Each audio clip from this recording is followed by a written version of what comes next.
മഴ തോരും മുമ്പയുടെ ഇന്നത്തെ എപ്പിസോഡിലേക്ക് എല്ലാവർക്കും സ്വാഗതം. അങ്ങനെ സിറ്റ് ഔട്ടിലേക്ക് അങ്കിളുമാരും മനുവേട്ടനും കൂടി കയറി വരുന്നു. അപ്പോൾ അലീനയ്ക്ക് അത്ഭുതമായി. എന്താ അത് എല്ലാവരും കൂടി എന്നറിയും. ആ ബാലചന്ദ്രനെ ഒന്ന് കാണണം, ആളിവിടെ ഉണ്ടോ ഗംഗേട്ടൻ ചോദിക്കും. അച്ഛൻ മുകളിലുണ്ട് റൂമിൽ. അപ്പോൾ അങ്ങനെ എല്ലാവരും കൂടെ കയറാൻ പോണ്.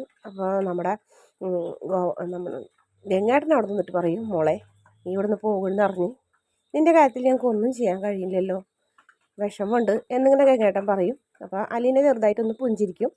അപ്പോൾ ആ സമയത്ത് നമ്മുടെ ശിവേട്ടൻ പറയും, പരമാവധി അതിൻ്റെ അപ്പുറം ഞാൻ അവളോട് പറഞ്ഞു നോക്കി, പാറ പോലെ നിൽക്കണ മോളെ, ഒന്നും ചെയ്യാൻ കഴിയുന്നില്ല. അവിടെ നിന്ന് തോറ്റിട്ടാണ് ഇങ്ങോട്ട് വന്നത്. ഇനി ഇവിടെ ഇരുന്ന് ഇയാളെ കാലം കൂടെ ഒന്ന് പിടിച്ചു നോക്കാം. അറിയില്ല, വരുന്നോടത്ത് വെച്ച് കാണാം എന്നുള്ള നിലയ്ക്ക് ഞങ്ങൾ വന്നതെന്ന് പറയും. അങ്ങനെ അകത്തേക്ക് ചെല്ലുമ്പോൾ കൃഷ്ണമോള്, നീ എന്തെന്ന് ക്ലാസ്സിന് പോയെന്ന് ചോദിക്കും കൃഷ്ണമോളോട്. ചെറിയ തലവേദന, അത് കാരണം പോയില്ല. ഇപ്പം എങ്ങനെയുണ്ട് എന്ന് ചോദിക്കും മനു. കുഴപ്പമില്ല, ഇപ്പം കുറഞ്ഞു. അപ്പോൾ നിനക്ക് പപ്പിതിരെ കൂടെ പോയിരുന്നില്ലേ എന്ന് ചോദിക്കും. ഇന്ന് മൊത്തത്തിൽ ലീവ് എടുക്കാമെന്ന് വിചാരിച്ചാൽ ഞങ്ങളെ എന്ന് പറയും. ശരി, ഞങ്ങൾ അങ്ങോട്ട് പോയിട്ട് വരട്ടെ എന്ന് പറയും. ഒരു മനു നീ ഇല്ലടാന്ന് ചോദിക്കും. ഞാനില്ല, കേൾക്കാനുള്ളതൊക്കെ നിങ്ങൾ കേട്ടിട്ട് വന്നാൽ മതി എന്ന് പറയും. അപ്പോൾ ഗംഗേട്ടൻ പറയും, അവനോട് നിൽക്കട്ടെ, നമുക്ക് പോയിട്ട് വരാം. അതെ, നമ്മളെന്തിനാ പേടിക്കണേ, നമുക്ക് പോവാം, നമ്മൾ ഇതെന്തായാലും കേൾക്കണമല്ലേ, ശീലമായില്ലേ. അങ്ങനെ പറഞ്ഞാൽ അവർ രണ്ടാമത്തേക്ക് പോകും. പിന്നെ മനുവേട്ടൻ എന്നിട്ടാണ് വേണ്ടത്, ചായ കഴിക്കാനെന്ന് പറയും. ചായ മതി എന്ന് പറയും. അങ്ങനെ അലീന ചായ എടുക്കാൻ പോകും. അപ്പോൾ കൃഷ്ണമോള് പറയും, അലീന ചേച്ചിനെ കൊണ്ടുപോകാനുള്ള സ്ഥലമൊക്കെ അച്ഛൻ കണ്ടെത്തിയിട്ടുണ്ട്. എവിടെയാണെന്ന് പറഞ്ഞോ നിന്നോട്? എന്നോട് പറഞ്ഞില്ല. അലീനയ്ക്ക് അറിയോ? അലീന ചേച്ചിക്കും അറിയില്ല എന്നാ തോന്നണേന്ന് പറയും. ഞാൻ ചോദിച്ചു നോക്കാമെന്ന് പറയും. അതിന് ശേഷം മുകളിൽ ചെന്ന് ഇങ്ങനെ ഡോറും ഇങ്ങനെ മുട്ടണ്. അപ്പോൾ ബാലചന്ദ്രൻ വന്ന് വാതിൽ തുറക്കും. അപ്പോൾ ബാലചന്ദ്രൻ ചോദിക്കുന്നുണ്ട്, ഗംഗേട്ടനോ? ഗംഗേട്ടൻ എപ്പോൾ വന്നു?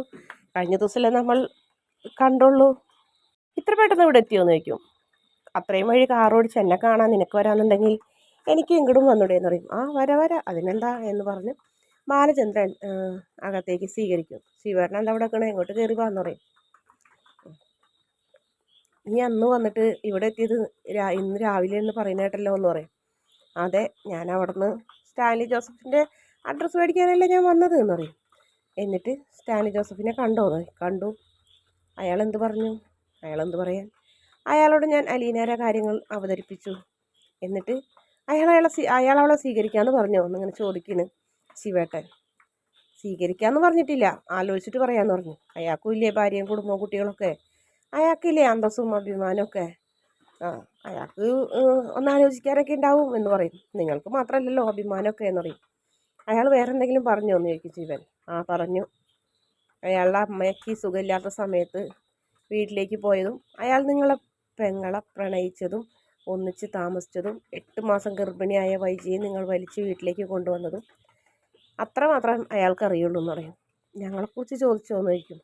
ഞാൻ അയാളോട് അയാളെ പഴം കഥ കേൾക്കാൻ നിന്നില്ല, എനിക്കതിൻ്റെ ആവശ്യമില്ല. അലീന അയാൾ സ്വീകരിക്കുന്നില്ലെങ്കിൽ പിന്നെ ഞാനെന്തിനാ അതൊക്കെ അന്വേഷിക്കണേ എന്നിങ്ങനെ ചോദിക്കും. അലീനനെ അയാൾ സ്വീകരിച്ചില്ലെങ്കിൽ എന്ത് ചെയ്യും എന്ന് ചോദിക്കും.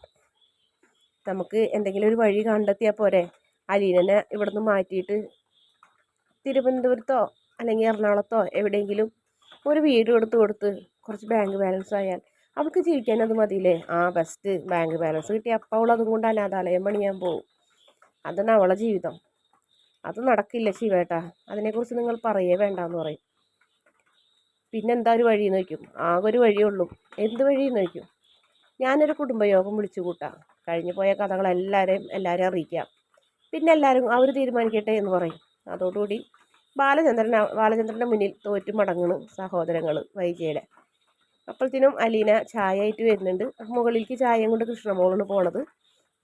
അപ്പോൾ മനു ഭയങ്കര വിഷമത്തിലാണ്. എൻ്റെ കൂടെയുള്ള ആരോ ഇവിടുന്ന് പോകുന്ന പോലെയാണ് തോന്നുന്നത്, എനിക്ക് സഹിക്കാൻ പറ്റുന്നില്ല എന്ന് പറയും. അങ്കിൾമാർ വന്നേക്കണത് ഇതിനുമായിട്ടുള്ളൊരു കാര്യം തീരുമാനിക്കാനെന്ന് പറയും.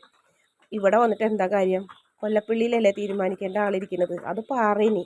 ആ പാറ പൊട്ടിക്കാൻ നമ്മളെക്കൊണ്ട് കഴിയില്ല, ഉറച്ച മനസ്സായിട്ട് നിൽക്കണം. അവിടെ തോറ്റോണ്ടാണ് അങ്കിൾമാർ ഇങ്ങോട്ട് വന്നത്. അങ്കിൾമാരല്ല, വലിയച്ഛനും അച്ഛനും ഇങ്ങോട്ട് വന്നേന്ന് പറയും. അങ്കിൾമാർ നോക്കട്ടെ എന്ന് അലീനയും പറയും. നടക്കില്ല മനേട്ടാ എന്ന് പറയും. ഇതിന് മുന്നേ മനേട്ടനെ വീട്ടിലേക്ക് വരുമ്പോൾ എനിക്കൊരു സമാധാനം ഉണ്ടായിരുന്നു. എന്നെ ആശ്വസിപ്പിക്കാനും എന്നെ ഇവിടുന്ന് പറഞ്ഞയക്കാണ്ട് പിടിച്ചു നിർത്താനും ഒരാളുണ്ടെന്നൊരു തോന്നലുണ്ടായിരുന്നു. അന്ന് ഞാൻ മാത്രമല്ലേ ഉണ്ടായുള്ളൂ, ഇന്നിപ്പോൾ ഒരുപാട് പേരായില്ലേ. കൊല്ലപ്പള്ളിയിൽ എൻ്റെ അമ്മ ഒഴിച്ച് ബാക്കി എല്ലാവരും, ഇവിടെയും വൈജയന്തി ഒഴിച്ച് ബാക്കി എല്ലാവരും ഉണ്ടെന്ന് പറയും. ആരുണ്ടായിട്ടും കാര്യമില്ലല്ലോ. വേണ്ടപ്പെട്ട ആളല്ലേ സ്വീകരിക്കേണ്ടത്. അതില്ലല്ലോ എന്ന് പറയും. ഞാനിവിടുന്ന് പോയാൽ എല്ലാം ശരിയാവും. അത് നിൻ്റെ തോന്നലാണ് അലീനെ. നീ ഇവിടുന്ന് പോയാൽ എന്ത് ശരിയാവുമെന്ന് നീ പറയണേ? നിനക്ക് തോന്നുന്നുണ്ടോ ശരിയാവുന്നു?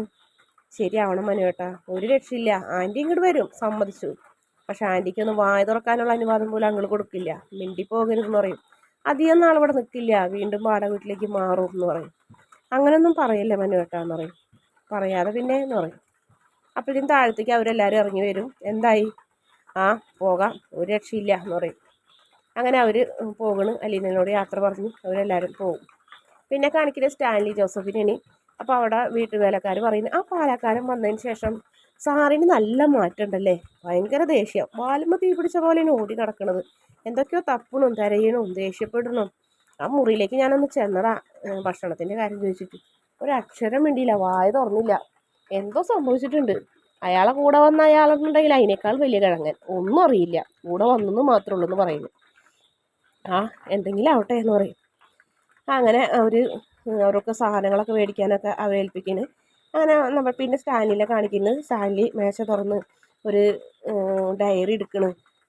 അപ്പോൾ ആ ഡയറി തുറന്നിട്ട് വൈജയുടെ ഓർമ്മകളുള്ള ഡയറിന് വൈജയന്തി എന്നൊക്കെ ഇങ്ങനെ ആ ഫോട്ടോത്തിൽ നോക്കി പറയുന്നുണ്ട്. അങ്ങനെ പഴയ കാര്യങ്ങളൊക്കെ അയാളുടെ മനസ്സിലേക്ക് വരുന്നു. അയാൾക്ക് അതോടുകൂടി പെട്ടെന്ന് തന്നെ എന്തോ ഒരു തീരുമാനം എടുക്കണമെന്ന് തോന്നുന്നു. അങ്ങനെ അയാൾ ഫോൺ എടുത്ത് അപ്പച്ചനെ വിളിക്കുന്നു. അപ്പച്ചൻ എവിടെയാണെന്ന് ചോദിക്കും. ഞാൻ ആൽബിച്ചൻ്റെ വീട്ടിലെടാന്ന് പറയും. അതെന്താണെന്ന് ചോദിക്കും. അവൻ്റെ ഒരു കൂട്ടുകാരൻ ഇന്നലെ ഗൾഫിൽ നിന്ന് വന്നപ്പോഴേ ഒരു സാധനം കൊണ്ടിട്ടുണ്ടായിരുന്നു, അതിൽ നിന്ന് ഒരു ഇത്തിരി തരാൻ വേണ്ടി വിളിച്ചാണ്. അപ്പച്ചന് നല്ല പറ്റാണോ എന്ന് ചോദിക്കും. എവിടെ നിന്ന്? അത് ഇന്നലെ തന്നെ കഴിഞ്ഞടാ, ചെറുതായിരുന്നു എന്ന് പറയും. നീ എന്താ വിളിച്ചതെന്ന് ചോദിക്കും. അപ്പച്ചനൊന്നും ഇങ്ങോട്ട് വരണം, എനിക്ക് അപ്പച്ചനൊന്ന് കാണണം എന്ന് പറയും. എന്നെയോ? എന്തിനാന്ന് ചോദിക്കും. ഒരു അത്യാവശ്യമുണ്ട്. അപ്പച്ചന് സ്വന്തമായിട്ട് കാർ ഓടിച്ച് വരാൻ പറ്റുമോ? പിന്നെ സ്വന്തമായിട്ട് വണ്ടി ഓടിക്കുന്നതുകൊണ്ട് എന്താ കുഴപ്പം?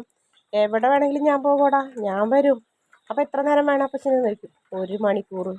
അതുള്ളൂ. അത്യാവശ്യമാണോ? അത്യാവശ്യമാണ്. അപ്പച്ചനോട് എനിക്ക് അത്യാവശ്യം ഒരു കാര്യം പറയാനുണ്ട്.